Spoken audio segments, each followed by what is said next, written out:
안녕하십니까, 박사입니다. 러시아 외교부는 세바스토폴에 대한 치명적 공격에 대한 항의를 전달하기 위해 린 트레이시 미 대사를 초치했습니다. 러시아는 워싱턴의 비호를 받고 있는 키예프 정권이 크림 반도의 민간인을 대상으로 고의적인 로켓 공격을 가했다고 항의했습니다. 러시아 국방부는 이로써 미국이 사실상 분쟁 당사자가 됐다고 강조했습니다. 우크라이나는 크림반도 세바스토폴 해변에 에이테킴스를 발사해 어린이를 포함한 4명을 숨지게 하고 150명 이상을 다치게 했습니다. 러시아는 에이테킴스 같은 고정밀 무기는 사실상 미군이 다루는 것으로 보고 있습니다. 또 해변 폭격 당시 미국의 정찰 드론이 흑해 상공을 날고 있었기 때문에 미군이 표적 정보를 제공한 것으로 보고 있습니다. 이에 대해 드미트리 페스코프 크렘린 대변인은 에이테킴스 미사일의 모든 비행 임무는 미국 전문가에 의해 시작되기 때문에 키예프 정권과 공범이라고 말했습니다. 또 미국이 적대 행위에 직접 개입해 러시아 민간인이 살해되는 것은 결과를 초래할 수 있다고 말했습니다. 그러면서 그 결과가 어떤 것인지는 시간이 말해줄 것이라고 경고했습니다. 페스코프는 블라디미르 푸틴 러시아 대통령이 이전에 이 문제에 관해 중요한 성명을 발표했다고 회상했습니다. 6월 20일 푸틴은 벨고로드와 다른 러시아 영토에 대한 서방 무기의 공격이 도발 행위라고 선언했습니다.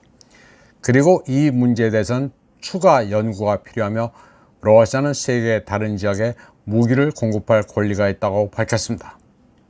이에 앞서 6월 5일 푸틴 대통령은 세계 통신사 대표들과의 회의에서 러시아 영토에 대한 공격을 위해 서방이 우크라이나에 장거리 무기를 공급하는 것에 대해 비대칭 대응을 고려하고 있다고 말했습니다. 그는 러시아 영토에 대한 공격은 러시아와의 전쟁에 직접적으로 개입하는 것으로 간주될 것이라고 강조했습니다. 그리고 한국이 살상 무기를 키예프에 보내지 않은 데 대해서는 높이 평가하지만 러시아는 모든 종류의 움직임이 일어나고 있음을 확인했고 한러 관계가 악화되지 않기를 간절히 바란다고 말했습니다. 참고로 린 트레이시 미 대사가 시임장을 지정할 때 일화를 소개해 드리겠습니다. 블라디미르 푸틴 대통령은 그녀를 우바자이무이 가스파자 파솔, 디어 미시즈 앰베서더라고 호칭했습니다. 그러더니 시임장을 제정하는 즐거운 날에 이런 얘기는 하고 싶지 않지만 미국은 색깔혁명 같은 행위를 자제해 줬으면 한다고 말했습니다. 그러면서 2014년 키예프의 쿠데타를 미국이 조장했으며 그게 지금 우크라이나 위기로 이어졌다고 말했습니다. 당시 미국 매체들은 푸틴 대통령이 린 트레이시에게 존경하는 대사님이라고 불렀다고 난리를 치지는 않았습니다. 미국 매체들이 타락은 했어도 한국 매체만큼 저질은 아닙니다. 한국에서는 푸틴 대통령이 이도훈 주로 신임 대사를 콕 집어 존경하는 대사님이라고 불렀다고 기뻐서 흥분하는 일도 있었습니다. 다음 소식입니다. 영국의 파이낸셜 타임즈는 세르비아산 탄약이 우크라이나군의 손에 들어가고 있다고 주장했습니다.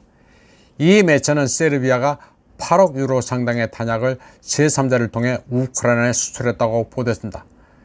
그러면서 세르비아 방사는 우크라이나군이 널리 사용하는 소련 표준 탄약을 생산할 수 있다고 주장했습니다.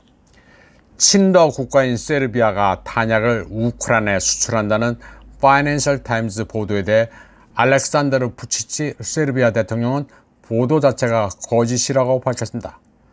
그는 그러한 보도의 배경에 외국 정보기관이 있는 것 같다고 말했습니다. 그러면서 세르비아가 무기 계약을 맺고 있는 나라는 아제르바이잔, 키프로스, UAE 뿐이라고 밝혔습니다. 이번 방송은 여기까지 하겠습니다. 시청해주신 여러분 감사합니다.